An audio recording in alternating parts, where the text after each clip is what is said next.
Hey, this is Gina Grad. Hi, this is Teresa Strasser. Hi, everyone. This is Mike Errico. Hey there. This is Casey Cavalier. I'm Rocky Rose. And you are listening to The Jay Franzi Show. Lucky you.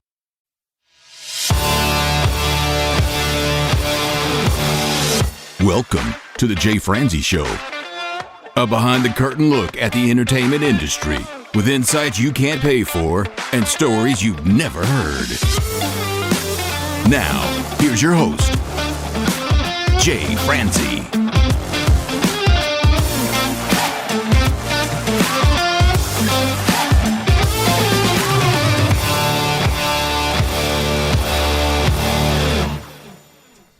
Well, hello, and welcome to the show. I am Jay Franzi, and this is your backstage pass to the music industry. Joining me tonight, my good friend and co-host, Miss Tiffany Mason, and this week, we get to talk with the High Mountain Breezes. We get to talk with Bruce Tarletski and Bob Bullock. We'll talk to them about what makes their project so special, why they chose the studio they chose, and well, we'll talk to them about their preference between analog and digital. Now, Bruce and Bob, they have both been on the show before, and I cannot wait to catch up with them tonight. So if you would like to join in, comment, or fire off any questions, please head over to jfranzi.com. Now, let's get started. Bruce, let's start with you. What makes this new project special? Well, I think what makes this new project very special is we sat down and we really wanted to step outside our comfort zone. And the first thing we did was we decided we were going to call this project Contributions. And it's very special to us because everybody in the High Mountain Breezes contribute. Not only are they contributing to the project, it's the overall High Mountain Breezes project themselves, but they've contributed to music for years, all the great songs and great artists. And so that was part of it. And the second part, we wanted to pay tribute to songs of the past that still resonate with people today. But we wanted to do it in a way that we were making it our own. We weren't trying to copy anything. You know, we took songs from the 50s, the 60s, the 70s, in the 80s. And basically what we did was we first asked everybody, if you had a song you wanted to do, one song, what would it be? So we all kind of got together and came up with a list of some new songs. We got 6 cover songs that we're paying tribute to. And then, of course, we've got 3 songs of our own that are new to us. But, you know, we stepped out. For example, we did a couple of Bobby Darin songs. We did Beyond the Sea. And that's the first time we've ever added brass to a song. And when the guys got done playing it, we were recording in a phenomenal studio out in Franklin, Tennessee that Bob knows very well, was Insight Studios. And so when the guys came in, they were just like, they were ready to rock on it. But when they got done doing that song, they said, I've never played anything like that. You know, and these are well-known players and artists that have played for just about everybody. So we did that. You know, we paid tribute to Dobie Gray with Drift Away from the 70s. One of my favorites, Harry Chapin, we went and did a great version of Circle. And then we did a couple of Meet Me in Montana, which we've released here recently. And we also did Heaven. That was the whole approach. And I think, and I'll turn to Bob because Bob was really the one, him and Chris Lusinger put the project together. You know, Chris did all the arrangement of the songs. And Bob, I think you had a lot of fun with the project. Oh, absolutely. Although I think, Bruce, you already said everything I was going to say, so I don't. So we're done. We'll see you all later. Yeah, we're done. Have a good night.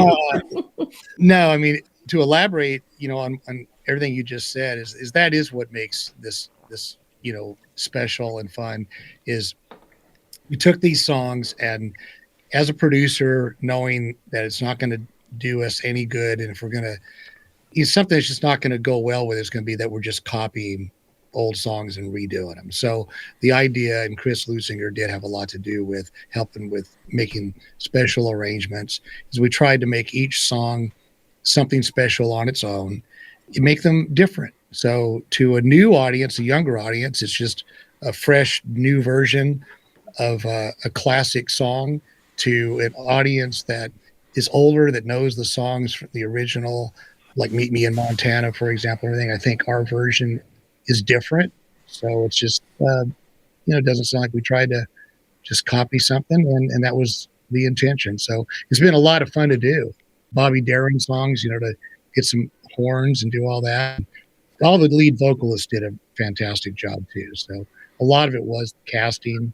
When you hear all the 9 songs and all the different lead and background singers we have on them, they're all unique. So it was really a challenge, honestly, because of that, working with several artists on one album.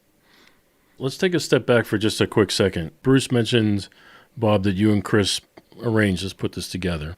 So can you kind of just take us a step back here and just explain to us how the organization comes about, the role that you actually play? Well, let's see. I guess, to me, producing music is kind of like directing a movie. And so, the first thing is we had to put together the band that we thought was right for these 9 songs that are pretty diverse, and who would be the right people for those. Finding the right studios to work in has a lot to do with just size of the studio, vibe, the gear that's available, and what we think we need to cover all those bases. The casting continues with which vocalist would be right for which song. A couple of them, there's more than one lead singer. And so like Circle has, basically 3 different verses, 3 different singers. So there's a lot that, just like making a movie, really, it's just a lot of moving parts and kind of having a vision for it. So to me, that's really what it is if someone comes to me to produce a song, I try to just envision what I think the outcome is going to be. And then it's just like I use the comparison so much of filmmaking, but who's the right actors, what's the right setting, the vibe for this and everything. When all that is done well, to me, it just comes together. It runs itself if you have everybody in place. Well, Bruce, I know Bob's role as a producer is to put that type of thing together and to gather the musicians and pick the studio and so forth. But this is kind of a unique project, and you have a lot more involvement in the project than normally. So can you kind of explain what your involvement was? You bet. It's always kind of a dream of mine, a vision for the next project. And my role in it is really just to kind of pick the songs, bounce the songs off of everybody, and then just kind of wait for the reactions to the songs. And that's the biggest part. And what's exciting for me is to watch what Bob just described for the songs that we chose. Each of the songs means something different to everybody involved in the process. And for me, it was kind of like, I'll tell one great story that kind of sums it up for me in my role in the project. Beyond the Sea was one of the first songs that I had at the top of my list that I really wanted us to do. And the story that goes behind that with me is my dad was basically born into music. He talks about the time he was in the military, and he talks about the time that he got to play with Les Brown. He was a renown. And he put a trumpet in all our hands when we were young, but my cousin was the only one that didn't drop it. When he was 8 years old, my dad gave him his first trumpet. He is now one of the finest trumpet players out there. So this was very cool for my dad, who passed away a couple of years ago, and my cousin's dad, to see the two of us come together on this project. And that was really exciting for us. And it was fun to watch because Gary Graziano, he lives in Indianapolis. So as Bob mentioned, he had to go find a studio in Indianapolis where he could do his part. So Bob sent him all of the stems and everything. And the fun thing about the story behind it is that we sent him the charts. And Gary calls me and says, I don't know how you guys do it down in the South with these numbers, but we do it with notes. So Gary literally had to transpose the numbers to notes before he played it. And when it got done, Chris Lusinger gave him the highest compliment. He said, I don't think we could have found anybody else in Nashville that could have done any better on that trumpet part than Gary did. So that's kind of what the story goes behind. And I'm trying to think of the other ones that we did. Circle, for example. We all have our favorite inspirations when we write music, and Harry Chapin was definitely one of mine. And what's exciting about that song is that All the royalties of that song will go to the Harry Chapin Foundation for preventing hunger around the world. This was a unique opportunity to bring new players in. As Bob mentioned, Eddie Bayers joined us for the first time. And Eddie played a small part on Meet Me in Montana. Well, the story behind that is Eddie played on the original Meet Me in Montana with Dan and Marie. So it was a great memory for him. And these are all of the things that I was trying to put together in the songs. And Drift Away, that was Chris Lusinger's first live gig when Dobie released that song on The Tonight Show. So he had a very special feeling for it. And it was so funny because he wanted to make sure that his parts were perfect. So I remember Bob, he came in on Wednesday and didn't leave till 9 o'clock that night. Robert Bailey and Vicki Hampton, Bob mentioned, they do the background vocals on a lot of our songs. And Robert came in to do his part for Drift Away. And he said, when I was a little kid, my mom would only let us listen to country music in the house. We couldn't listen to anything else until that 45 came out. And she made me go buy it, and we wore the thing out. And here he is 45 years later singing on his own version of that song. So that's really, I think, the story behind all of this thing coming together. This has been so fun for me to learn about this project and everything, and it's making me think so much about my podcast where I have people on and we talk about songs that they resonate with. And sometimes I will pull somebody out of their regular everyday work and they say, it's so great to come on a podcast and talk about something that gives me so much joy. And that is making me think, Bob, of your analogy to these movies, right? Like you cast it, but ultimately the people that you have cast now have the role to act out your vision.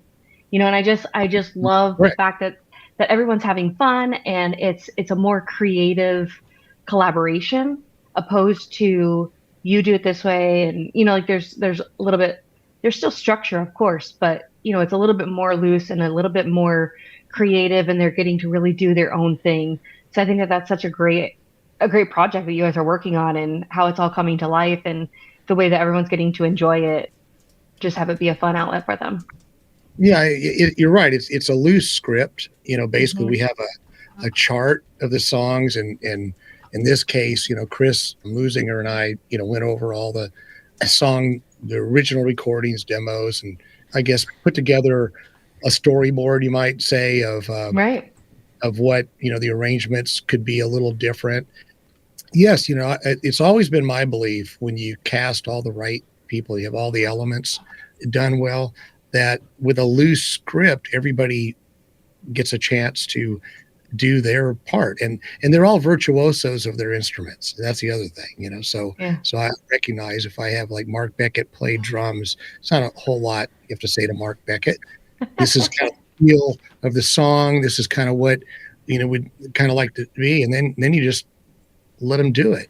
And I'd say that about really everybody on the project. And I love working that way. That's the way I prefer to work. When I know I've got the right people, let them be who they are. And to me, the outcome, I always know the outcome is going to be good because I know that. Well, Bob, I think to kind of sum it up in a sense, and I think going back to Jay, what you had asked me about the role, I think what we all realize, when somebody once told me, when you realize that you're a part of something that is bigger than you, it's pretty darn special. And I think that's what happened on this project when we were all in the studio. I think they all realized that this was something very special and unique. And it wasn't just one person. And Bob's absolutely right.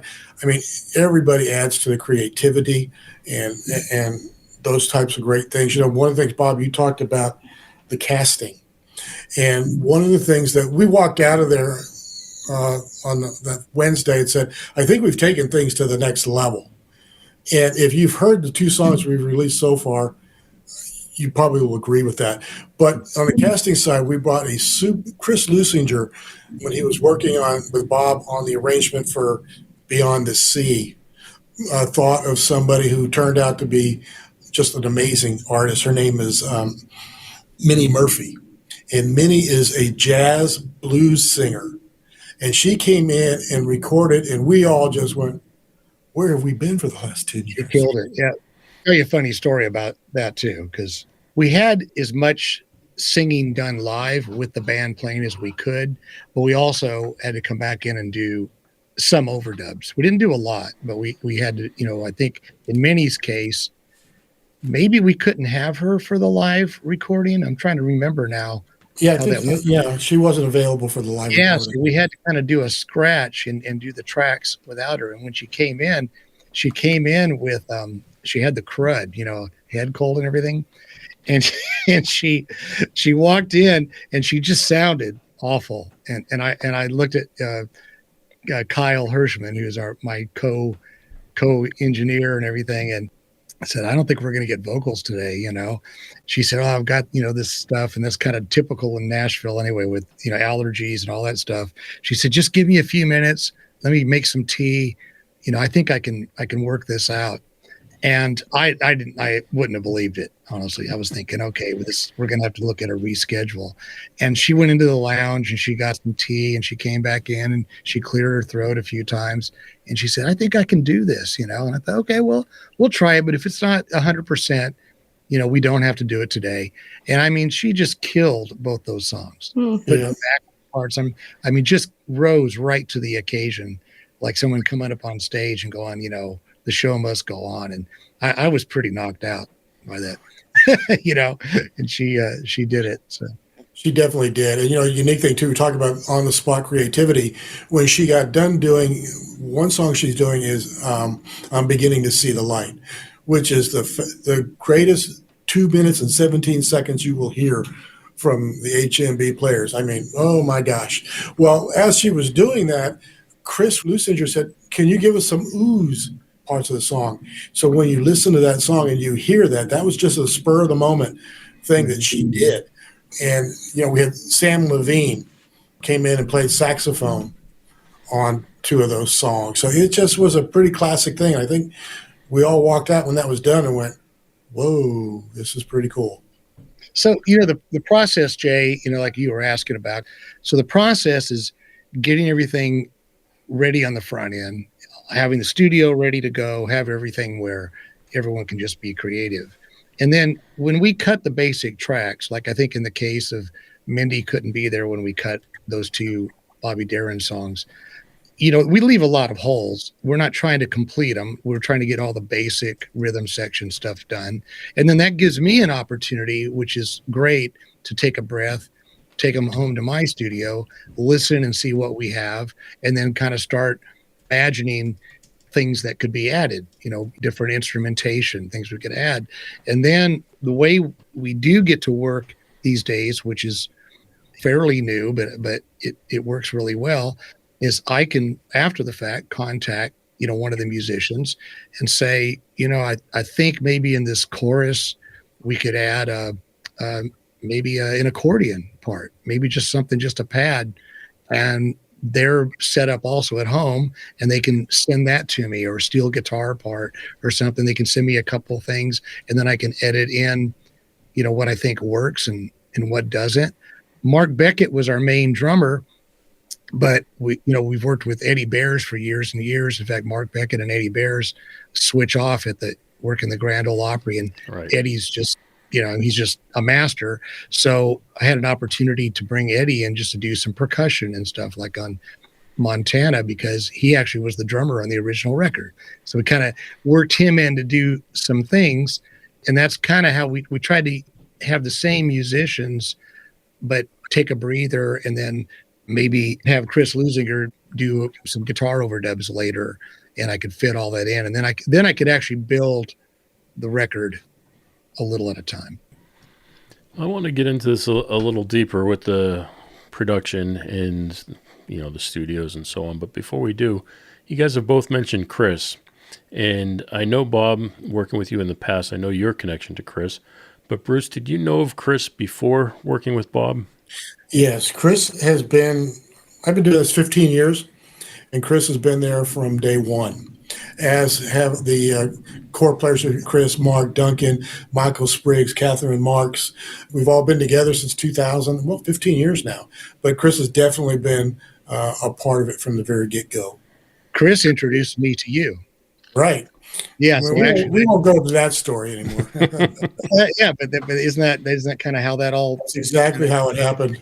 Yeah. And we'll make the story short, Tiffany. But we went down to Third and Lindsley, and that's where I met Bob. And John Oates was playing on the stage. Of course, I didn't know it was John Oates, and I leaned over to Bob and said, "I think this guy's got a real shot to make it someday." And we've been friends ever since. He doesn't let me near anything, but what the heck.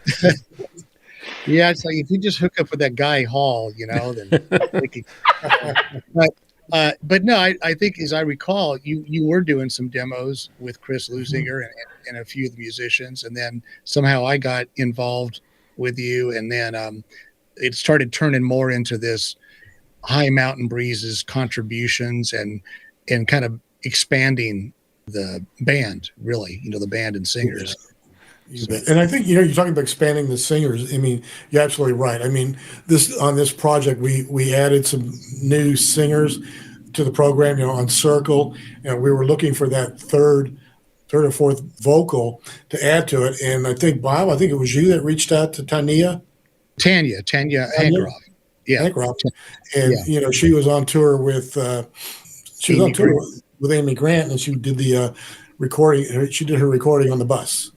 But just to expand our sound, I'm going to correct you a little bit. Okay, I'm going to only say this, but you are correct. But I'm going to throw, because it is funny how we can do things. I contacted Tanya, and she was out working with Amy Grant, but she had a little portable set up in her hotel room. So she sent me vocals that she did in her hotel room. So Stop. put it into the record. And and Chris was in Europe. He went for a European vacation just beforehand, and he heard some instrument on the square someplace. I don't know if it was Ireland or whatever. Bob, you recall what that instrument was? And Michael Spriggs brought it in, and we added it into the song. It was the Bouzouki, I think. Yeah, I think Bouzouki. Yeah. Those are the types of things that this group is allowed to do. But Tiffany, how we got started to where we are, Bob was referring to. Yes, I started 15 years ago. I was coming to Nashville. I'm going to be a songwriter and get all these cuts and stuff like that. And about 2015, I said, enough of this. And that's kind of like we've kind of came up with this approach where we would create a place for players and artists and singers to come and create their own music and kind of control our own destiny a little bit and basically become a record label, an independent record label. And writers, because these are original songs too. They're not all covers, So. Okay, because this is my backstage pass to the music industry, I have two questions for you.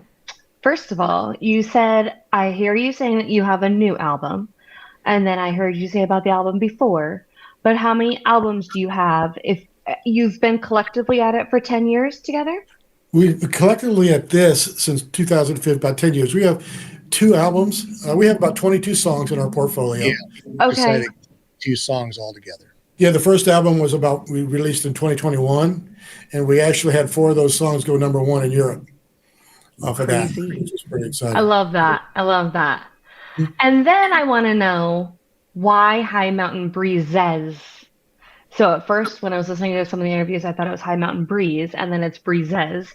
And so, is it the Tennessee Mountains? Like, what spurred the name? Well, the High Mountain Breezes comes from Southern Colorado. My wife's family lives in Southern Colorado in the Conesus Canyon, which is about 45 miles south of Alamosa, Colorado, on the border.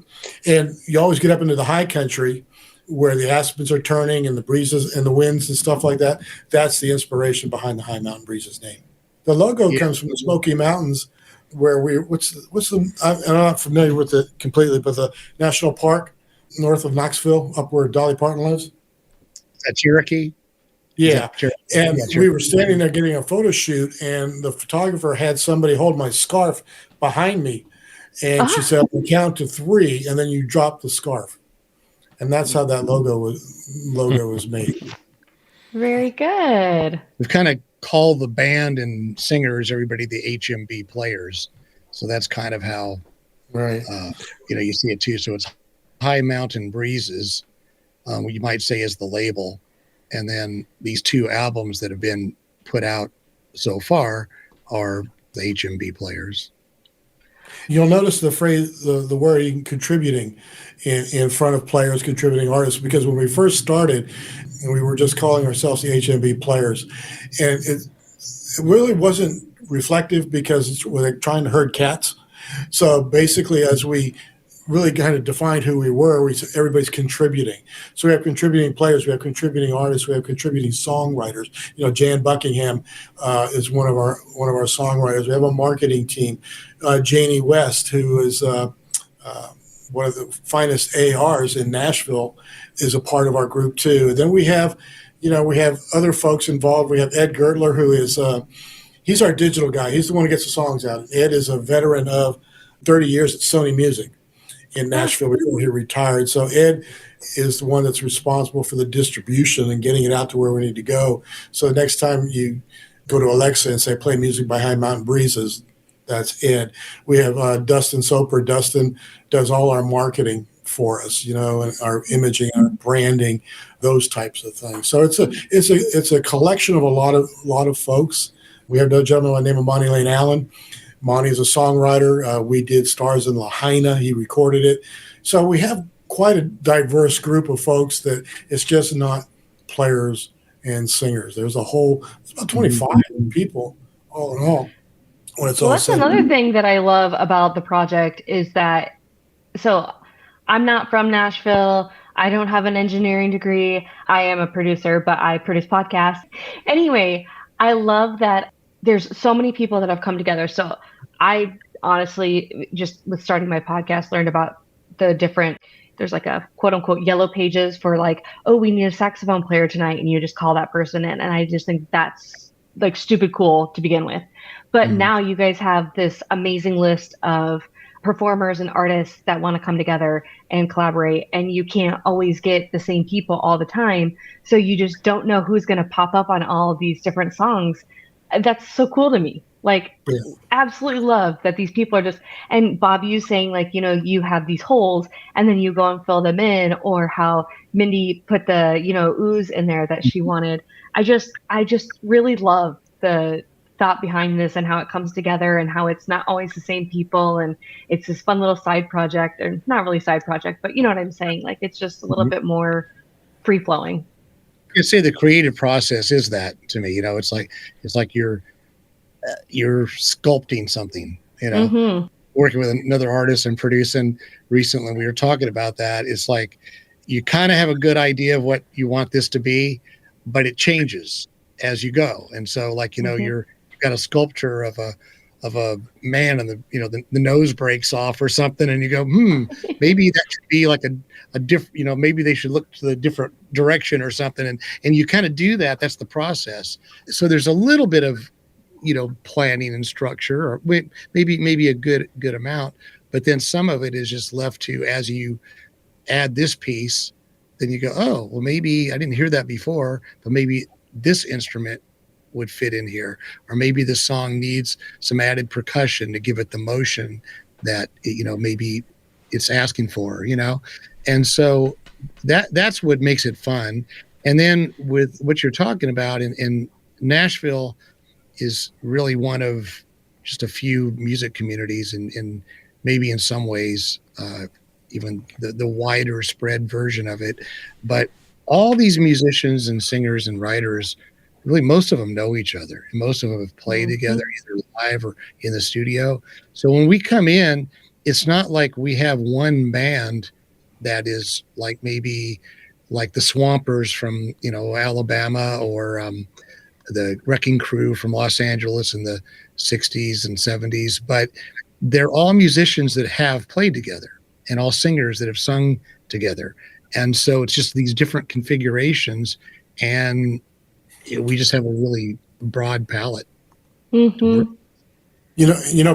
kind of play off of that too, is, the number one priority when we put together the project is our core people, core players and singers. Number one, they have been together with me, so, like I said, for 15 years. And I used to have people come up to me and say, well, there are other players in Nashville, try, And I said, no, because when they come into the studio together, you feel the magic, you feel the chemistry. They know each They, they just create together. And I think that's priority number one. We always want to make sure that we can get all of them together. And then from there, we kind of fill in the blanks and choose. Some people have asked, will you guys ever go out on tour? That's kind of hard to do. Yeah, that's the hard part there is like even when we put this band together, yeah, it's pretty much the core High Mountain Breezes, but you might be in a situation where the keyboardist that you first wanted to do it, is just not going to be available for 2 months or something, because a lot of them are doing tours. Garth Brooks has been keeping all his band really busy. And then, some of them are out with, been out with like Peter Frampton or Amy Grant or, whatever. But we still, so we have kind of a deep pool, but we still plan it where we can, keep this core somewhat glued together, if that makes sense. Exactly. I want to take this into the studio here. What made you choose the studio that you chose for this particular project? Oh, for Insight Studios? Yeah. Well, several things. For what the kind of music we were doing, it's a really good studio. I mean, it's a really great studio. It's got a lot of natural ambience. It's big. There's plenty of room for everybody. We worked with a lot of people live. We had a pretty big band, more than usual. Since we had so many different singers, even when we did our tracking date, we had like 4 lead vocal microphones set up for different people to step in. So I needed the space was part of it. I needed a desk with a lot of channels, which they have a pretty large SSL console there. And it's just a good vibe, the lounge, everything. It just seemed like that was the right place for this project. Oh, and one other thing too, we also tried to capture video, with the documenting a lot of this stuff. And so, Insight's a beautiful studio for the backdrop, for lighting and everything, and great staff. And so, yeah, there's other places I work and other studios that I use, honestly, for different reasons, maybe different, a different vibe for a different type of artist or band. But Insight was, I think, perfect for this project. So, was it originally under another name? Yes, it used to be called Paragon. That's what I thought. 2 years ago. Yeah, I remember Paragon. I never heard of Insight. That's why I was curious. As soon as I pulled it up and saw the pictures, I'm like, okay, yeah, that makes more sense. They're mostly known for they have Dolby Atmos. I see this going by. They're mostly known for their film work, sound design, ADR, all that. Orchestral dates. But I've worked there as a rhythm section, a music studio, and just knew the way I wanted to have everybody in the room live. Everything, that was the right environment, and it worked out really well. Everything sounded great. I remember working on a project there with you at one point when it was still Paragon, but I could not remember what it was, so that doesn't matter. But Bruce, my question to you is, the first time you go in and you get to work with Chris and Bob together and the team that they bring in, I'm sure it was not what you expected. So when you go in, how did it make you feel when you saw that all come together? Well, it's interesting because the first thing I think about before a project goes is the friendships. We've all been friends forever. So when you first walk into the studio, we had not seen each other, 3 years, Bob, or so. So it's just like getting back together again. It's like handshakes and hugs and just joking around and getting ready to go and be excited. With this particular instant, I could see the excitement, enthusiasm on everybody's face, their vibes. It was high the minute they walked in the door. I think that was cool. And then was also exciting to watch was the song choices. They didn't know. None of the players or singers knew the singers did, but the players didn't know what songs we were going to be doing. So they're coming in and they're going, okay, what are we going to do? The typical things we normally do. First song, Beyond the Sea, bang. Wow, Drift Away, Meet Me in Montana. So they really got fired up, and I think the environment around them made it to be pretty special. And I kind of walked out of there going, I think we've done pretty good here. Yeah, I think we've always worked with the best people, and it's always been really a great outcome. But I do think when we sat into this particular project at Insight, we had enough traction and background that I kind of felt like it did glue together in a little different way. It was a little more special. Well, let's talk about that for a second, Bob, because you've had a chance to work with everybody and their mother in the business. And I mean, big names, big projects, Grammy-winning projects. I mean, you've done it all. So when I hear you talk about this project, it brings something else out of you. So what is it that you find about this project that is so special? Well, as Bruce said, this particular group of now, like, so there's like 25 involved, but everybody that we've worked with on these High Mountain Breezes songs are longtime collaborations and friendships. I've worked with most all these musicians for 30, 40 years, 25 probably minimum. And I guess what's different is maybe when I'm producing a different artist, it kind of goes in the direction of whoever that artist is, and that's good. I'm always excited about everything I get to be part of. If I'm engineering, I don't have quite as much control over it. I'm, at that point I'm recording or mixing for, someone else, vision of producer and artist. But yeah, in this case, maybe it is a little bit more special because Bruce suggested these songs and it kind of fine-tuned what the singers thought would be something they could really wrap their heads around. And we all really got to play in the sandbox. So I guess that is a little bit different. Well, that's a good point. When you're in the studio, typically you're selecting the musicians, you're selecting the studios, you're building something to lend towards the artist that you're working with. But Right. Do you find yourself having more creative input in this project? Maybe in a way that this isn't one artist. So I guess that's maybe, that would be hitting the nail on the head. Is I've produced 5 albums this year, and I love them all, and all the artists have been great, and they're all very different. But High Mountain Breezes being one of them. But yeah, this one isn't like, music around one vocalist. This is kind of just putting on our thinking caps and having all these different artists involved. And the same thing with the previous stuff. We had Gwen Sebastian, we had Deborah Allen, we've had other singers, even on the previous stuff, they're just phenomenal. So yeah, this is kind of like working on a greatest hits or something at one time, So yeah, I guess if I seem a little, excited about how I'm describing it, I think that's probably the difference. And I think, Bob, you hit the nail on the head. I mean, it's not one artist, Yeah. It's and every time an artist comes in to record, early on in the early years, they would say, well, what do you want me to do? Well, you do whatever you want to do, you make it your own. I love that so much, Bruce, because this song or this podcast is the backstage pass, right? And so we watch those videos and then we get to see the authenticity of the process of the songs coming together. And it gives us who are not part of that creation process an appreciation for what does go on behind the scenes. And maybe even get to see some authentic personality from, our favorite artists or people that are working together to create the music that we get to enjoy. You bet. Jay, this conversation's been going on here tonight. I keep coming back to the main thing that I think makes this so unique and special. Grant, as Bob said, everybody's the best at what they do. Okay. That's not what this is about. It's about friends getting together and doing what they want to do together.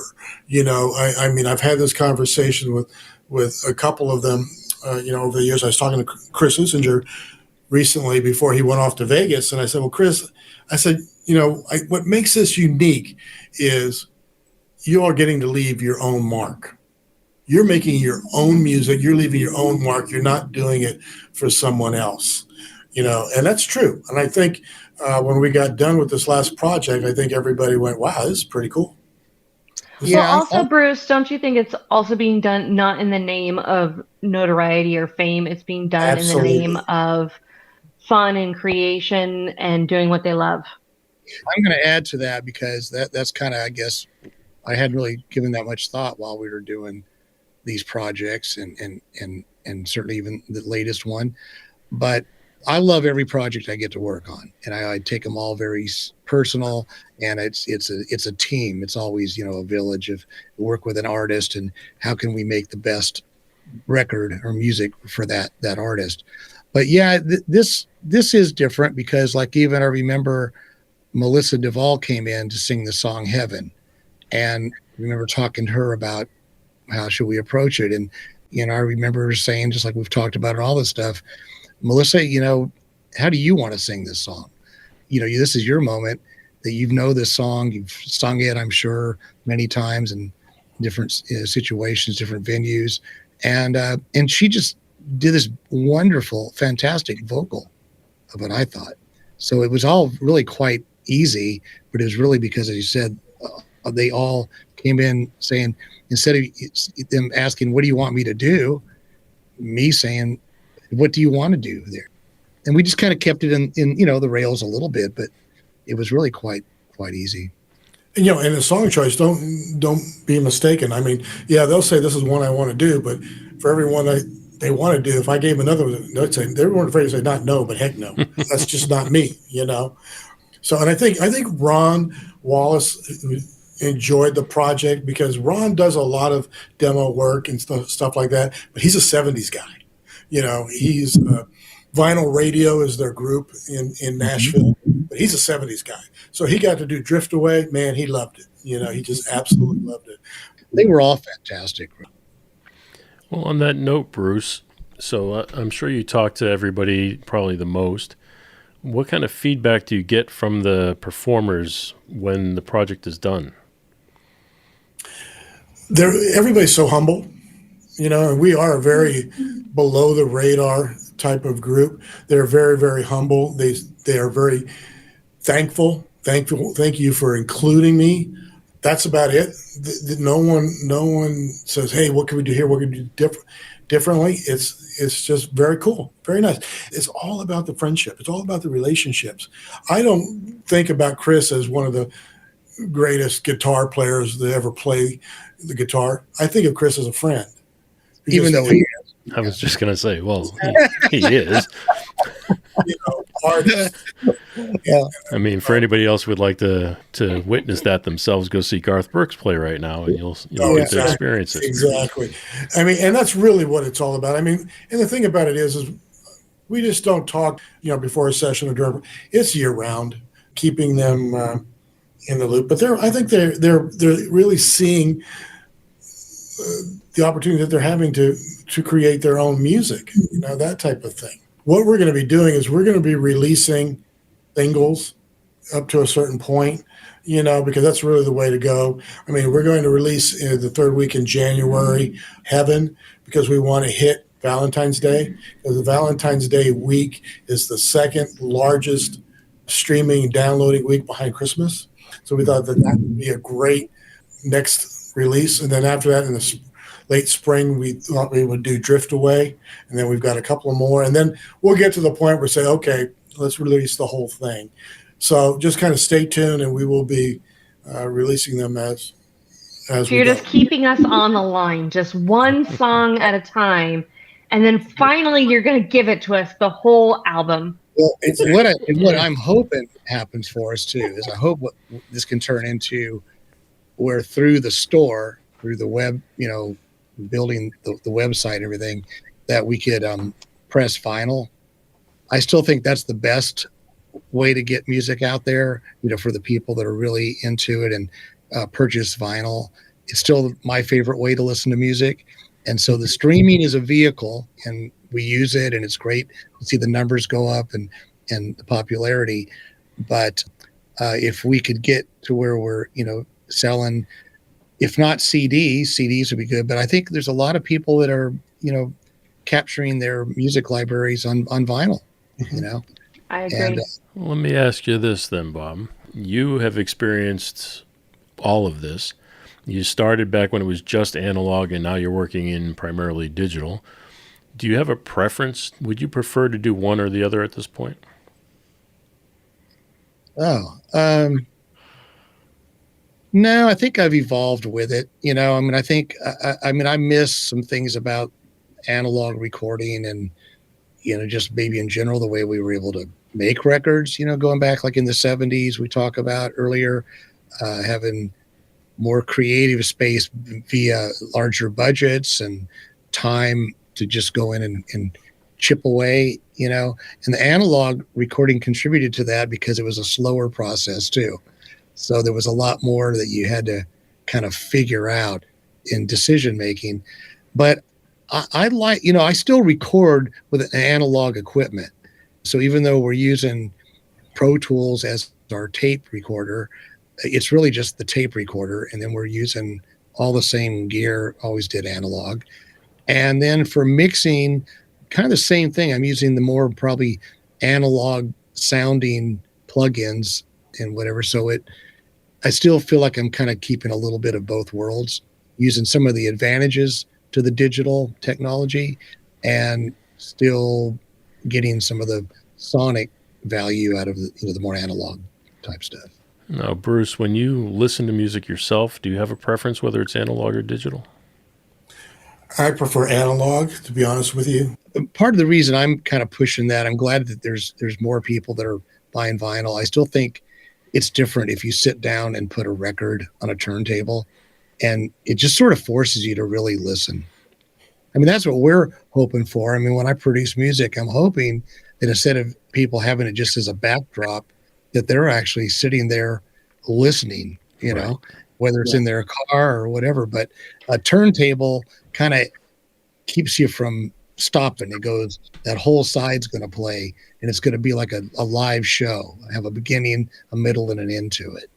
Personally, I like to do it while I'm folding laundry. Well, and second of all, what I like about the record is it exposes you to all of the songs. Whereas like streaming, you're going in, you're making your playlist, you're choosing this song, that song, whatever's been on the radio, right? Whereas when you're listening to the vinyl, you're getting the whole album. And that was a whole new process for me with Bob, because when we laid out the album, even though it's online and streaming, we laid it out to be vinyl. And, watching Bob position the songs. I mean, you just don't put a bunch of songs together and then have at it. Even with the online versions, you have to make sure your songs are in the right order to keep the listener's attention. But Bob had, work on the timing of all the songs, side A and side B, and we'll bring them back to side A. So that was pretty interesting.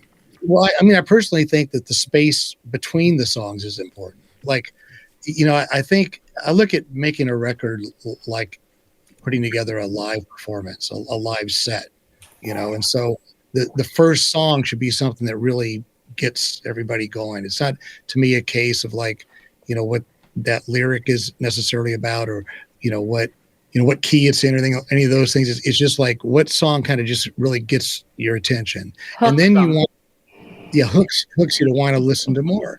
And then that song is over, how much space should go by before the next song comes in? And should the next song be more of a mid-tempo thing that just kind of eases the way through the experience, And so, I still make records that way. I mean, we used to spend a lot of time putting together the sequence of an A and B side for a record, and how fast the next song should come in. And you don't want to have 3 ballads in a row. So now we got to bring it back up again. And I think that's still the best way to experience listening to music, if you can. Do you also think, like, with the spacing, like when I'm doing someone's podcast, right, and like their intro, their outro, or if they're going to throw an ad in there or whatever, I always feel like your brain needs a break. So do you feel like after super emotional songs, is there a longer space? Like, it's not programmed just 3 minutes each, right? It's like, let this soak in and ruminate. Let that person really just kind of feel for me every time. It's like, this song is over. When do I want to hear the very first drop of the next?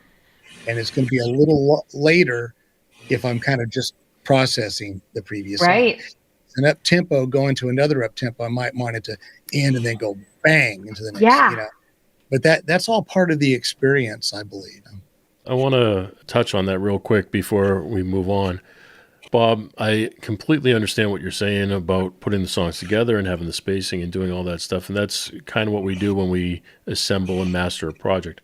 But in today's world, everything appears to be digital. We keep talking about Spotify and releasing these songs digitally. And then it's a luxury to go ahead and release them on vinyl. So there's a different approach to mastering something for the digital world than there is to the analog world. So are you going to address those two projects separately? Oh, absolutely. Yeah. I mean, there's a protocol for, levels that can go on Spotify, or it's different maybe on Apple Music or Pandora. There's kind of guidelines to how that stuff's going to be streamed. And then for vinyl, you've got a physical product there, so you've got to it's physically got to carve grooves into this piece of vinyl. So typically, like we would kind of lightly remaster the music, like we would pull the levels down probably 2 or 3 dB, from what they would be for the streaming sources. And then CDs, if we made CDs, that actually can live pretty much in the same world as the streaming. But yeah, vinyl is not necessarily a process of remixing if you've already mixed where things will work on vinyl, but it is different mastering. Well, where you got Spotify being negative 14 LUFS and Apple being negative 16 LUFS, are you actually doing a separate master for each one of the digital services as well? I've thought about it. In fact, I'm mastering another project right now, and we are going to make vinyl with this one too, so it'll be 2 different masterings for sure. But I think what we're going to do is just keep everything maybe more at that like negative 14 limit. But there's apps out there that'll show you, you play your music through them. Basically, you just play your file through it, and it'll just tell you, is it too hot for Spotify, is it down? Because you want to give it to them where they don't start. Right, where they don't kick it back. Yeah. So if you make something too hot for Spotify, they're just going to kick it back, and I don't know what they're processing. Bruce, sir, you were on the show once before, and so was Bob. So we like to give thanks to people who have worked behind the scenes, or people who have, deserve a little light shined on them. Do you have anybody you'd like to thank that's supported you along the way? It's everybody that we talk about at the High Mountain Breezes, all 25 of the folks, that have been there from day one and have been all very, very supportive of the process. I think the unique thing is the folks that support what we do, or what I've done over the 15 years, never tell you how to do it. They let you make your own path, follow your own path. One of my dear friends and mentors, and I think I talked about her on a previous show, is Deborah Allen. And I've known Deborah for 15 years. And she said, Bruce, pay attention to the signs. Always pay attention to the signs as you're going down this path. And she told me another story, and I'll get back to that real quick too in a minute. She told me a story when she signed her first record deal with Capitol Records. And the president of Capitol Records told her at that time, he said, I'm going to give you the greatest piece of advice you're ever going to get in this business. And he said, you help people get what they want, and you'll get what you want. And that's how the High Mountain Breezes has come about. And getting back to following the signs, when I started 15 years ago, I was going to be the next greatest songwriter Nashville had ever seen. Yeah, that lasted about 15 minutes, right? But paying attention to the signs and trying to define what my reasons were to be in Nashville. Okay. And I noticed over the years, the friendships were developing more and more and more, and they were getting deeper and more rewarding and those types of things. To the one point, and I think Bob, I don't know if I've ever told you this story, but Bob and I and Chris were sitting at that Starbucks in Franklin one day. And I told Bob and Chris, I said, I used to come to Nashville for my music. And Chris Lusinger asked me, he said, well, why do you come now? And I said, to be with my friends. And that's when Chris said, welcome to Nashville. A big thanks to Bruce and Bob for taking the time to share their stories with us. Thanks to Tiffany for joining me tonight, and thank you for taking the time to hang with me here. I really do appreciate it. If you know anyone that would enjoy this episode, please be sure to share it. You can do that and find the links to everything mentioned over at jfranzi.com/episode 113. Thanks again for listening, and I'll see you next week. Thanks for listening to The Jay Franzi Show. Make sure you visit us at jfranzi.com. Follow, connect, and say hello.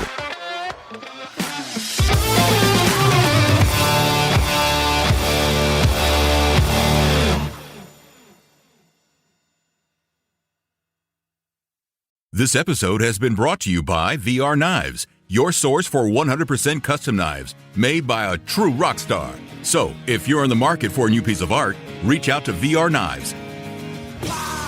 407-421-5528. 407-421-5528.